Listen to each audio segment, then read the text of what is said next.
കടക്കലിൽ ഗുണ്ടാ ആക്രമണം. കമ്പിവടിയും വടിവാളും ഉപയോഗിച്ച് ബസ് ഡ്രൈവറെ ഗുരുതരമായി പരിക്കേൽപ്പിച്ചു. ദൃശ്യങ്ങൾ ന്യൂസ് മലയാളത്തിന്.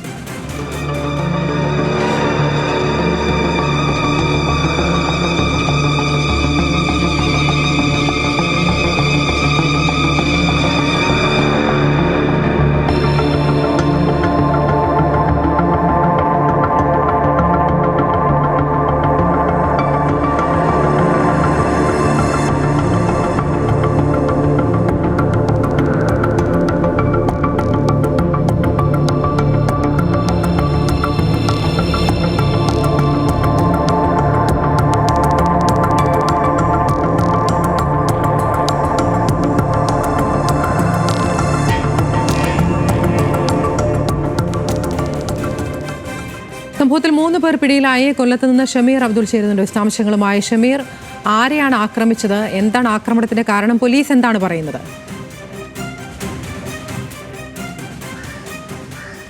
അതിൽ കടക്കലിലെ സ്വകാര്യ ബസ് ഡ്രൈവർ രാജേഷിനാണ് കഴിഞ്ഞ ദിവസം രാത്രി ഇത്തരത്തിലൊരു അക്രമം ഏറ്റത്.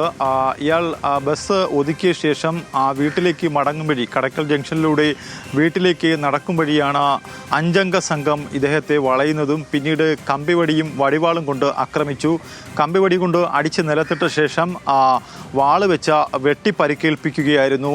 എന്തായാലും ഈ സംഭവവുമായി ബന്ധപ്പെട്ട് ചികിത്സയിൽ കഴിയുന്ന രാജേഷ് പറയുന്നത് 2 ദിവസങ്ങൾക്ക് മുമ്പ് കാറിന് സൈഡ് നൽകാത്തതുമായി ബന്ധപ്പെട്ട് കാർ യാത്രികരുമായി ചില വാക്കുതർക്കമുണ്ടാവുകയും അത് പോലീസ് സ്റ്റേഷനിലെത്തി പരിഹരിച്ച് വിടുകയും ചെയ്തു. അവരാണ് ഈ അക്രമത്തിന് പിന്നിലെന്ന് ഇയാൾ പോലീസിന് മൊഴി നൽകുകയും ചെയ്തു. ഇതിൻ്റെ അടിസ്ഥാനത്തിൽ പോലീസ് നടത്തിയ അന്വേഷണത്തിൽ 5 പേരിൽ 3 പ്രതികളെ പോലീസ് ഇപ്പോൾ പിടികൂടിയിട്ടുണ്ട്. മടവൂർ സ്വദേശികളായ വരുൺ, അരുൺ ചടയമംഗലം, സേതു എന്നിവരാണ് ഇപ്പോൾ അറസ്റ്റിലായിട്ടുള്ളത്. ഇതിൽ 2 പേരെ ഇനിയും പിടികൂടാനുണ്ട്. ക്രൂരമായ അക്രമമാണ് ഇത്തരത്തിൽ കടക്കൽ ബസ് സ്റ്റാൻഡിന് സമീപം നടന്നത്. കൂടുതൽ ആളുകൾ ഓടിയെത്തുന്നത് കണ്ടാണ് അക്രമികൾ സംഭവ സ്ഥലത്ത് നിന്നും പോയത്.